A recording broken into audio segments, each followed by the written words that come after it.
Tall ships, tall stories. That's why I'm sitting on one. So I'm Juno Jeames. I'm the movement photographer. And in the year leading up to the bicentenary, the anti-bicentenary gangs around the country were really discussing how shall we frame an interrogation of this and deal with the grief and trauma that surrounds it. And there were meetings all around the country. The Federation of Land Councils met out at La Perouse, and one of the views was, let's take this opportunity to educate people about what was unseen, unrecognised, misunderstood.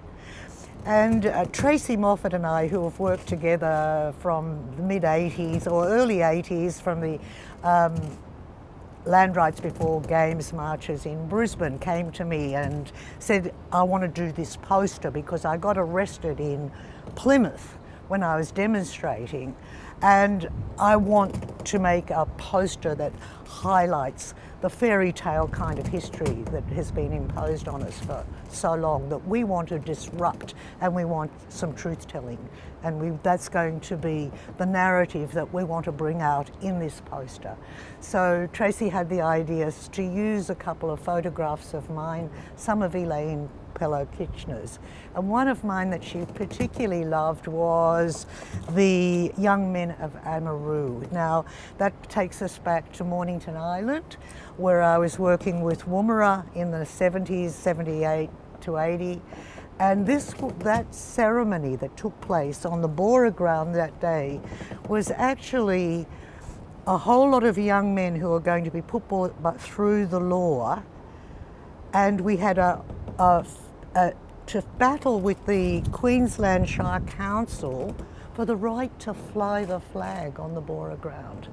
There was a 2-week, I would go up every day and say, this is what we need for the ceremony to go on.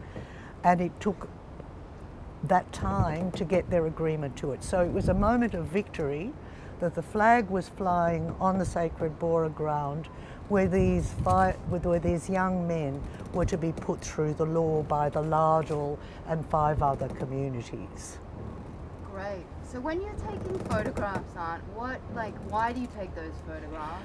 Well, what I do is I ask people, what do you want me to show? And the Lardell were my first family of belonging. And they said to me, show that the culture is still strong. We're still here, we're practicing our culture, it's an unbroken line. Show this culture is strong. So when that ceremony came up, of course I was with the women, and I was told what parts of it that I could photograph, right? But with this was such a moment of contention and a moment of victory to actually get the Queensland representatives, remember this was in Bjelke Petersen's time, to get the Queensland representatives to understand that we needed to fly the flag, the Aboriginal flag, on the Bora ground for the people from 5 different communities, putting the young men through the law. And they agreed to it. And so this was that moment of victory. And so it's these victories that happen in remote communities along the way that were the build-up to the anti-bicentennial action, where people were becoming empowered through their own action and waking up everybody else. Yeah, they were meeting out at I went out to meetings at La Perouse, where the Federation of Land Councils were meeting up there. And also people were putting forward ideas of what may or may not happen. And for example, there was a guy who wanted to, a king, his name was King, and he relates to these boats. His ancestors were these people who came in boats. And he wanted to throw wreaths into the water as a kind of early sorry. But the Federation of Land Council said, no, that's not appropriate at this time. We want to educate people about what this means for us and what this means for acknowledging the nation's true history. And I remember I first met Linda Burney just down the road here, and Jenny Munro I knew, and you know there were demonstrations outside the bicentennial offices. Jerry Bostock, Lester Bostock, Tiger Bales, wonderful activists from those days, were really interrogating the question of what this means and how we could get it across to people, how this was their history too. You know, this is happening again. It's very ironic.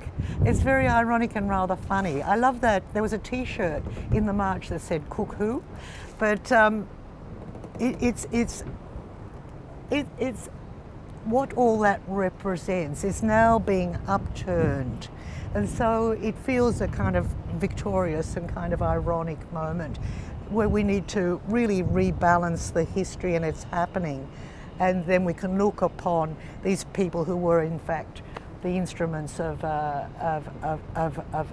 colonial enterprise they barely understood, and we have to come to some sort of healing narrative when the true history is really recognised and in place. It was important to fly the flag on the Bora ground as a recognition that the Ladal people, this was Ladal country, and the Ladal people had never been moved, they had never ceded anything, and the 5 communities that were brought together by them, it was a statement of a recognition of their land and their empowerment. And why didn't they let them fly it? Well, I mean, it was Bjelke-Petersen's Queensland. It was a supremely racist state. The recognition of Aboriginal people and culture was at a very low ebb, to say the least, and people were quite persecuted. There was terrible times, even leading up to, even from '82, being the land rights before the Commonwealth Games. You know, the officers were of Fairer were busted. People, you know, we had to really walk down the street in gangs to feel safe. There was a lot of intimidation and aggression towards Aboriginal people and their supporters.